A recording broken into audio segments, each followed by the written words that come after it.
Ever since the release of Battle of Gods last year and the subsequent teaser for its sequel, Dragon Ball fans have been wondering where their beloved series would go. Before I get into my review proper, however, I do have to mention a certain number of biases I may have towards the film aside from being a longtime fan of Dragon Ball myself.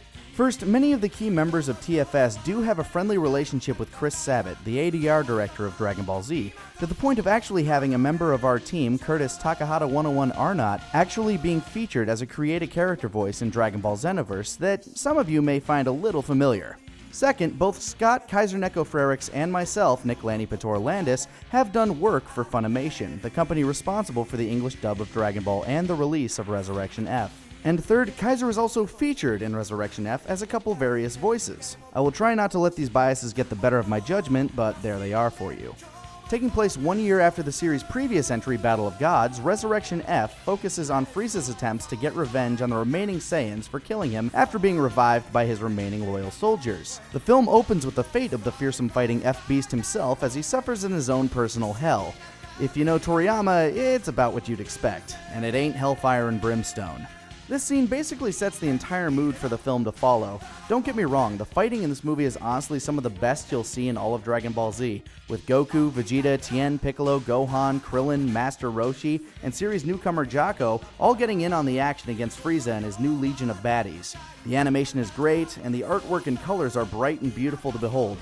Aside from the moments they bust out the CG, which in all honesty looks like it came from a PlayStation 3 generation cutscene. The dub on this one has also stepped up its game to a whole new level. Everyone's performance in this one may have been their best yet, especially Chris Ayres as Frieza, who is just killing it the entire time. Honestly, the largest downfall of this film is that, barring a few moments before the climactic encounter itself, the whole story feels bereft of tension to the point that it almost feels like a glorified advertisement for the new Dragon Ball Super show coming out in Japan. Without spoiling too much or giving anything away, I'll just say this.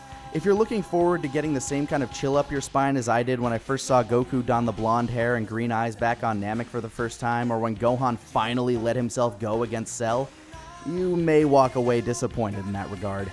That being said, if you're a fan of Toriyama and all of Dragon Ball and not just Z, this will still be a fun ride for you. While not quite as good as Battle of Gods, with some great fights, fan service, and some great comedic moments, Resurrection F still holds its own. And really, the best part about Resurrection F coming out soon is what it means for Dragon Ball as a whole and for us as a fandom. It gives us a chance to show 20th Century Fox, and the market in general, that this is the Dragon Ball we love, and this is the Dragon Ball we want. Not that painful excuse of a movie evolution. So if you think this movie is for you and you want to show Hollywood what real Dragon Ball is all about, go check it out when it hits theaters August 4th through the 12th. I'm serious. Dragon Ball Evolution made just under $9.5 million domestically throughout its run here in America. Let's see if as fans we can beat that, not just for what it could mean for Dragon Ball, but for what it could mean for the anime industry as a whole here in America. Spread the word, tweet it out, share this video, take some friends to see the movie.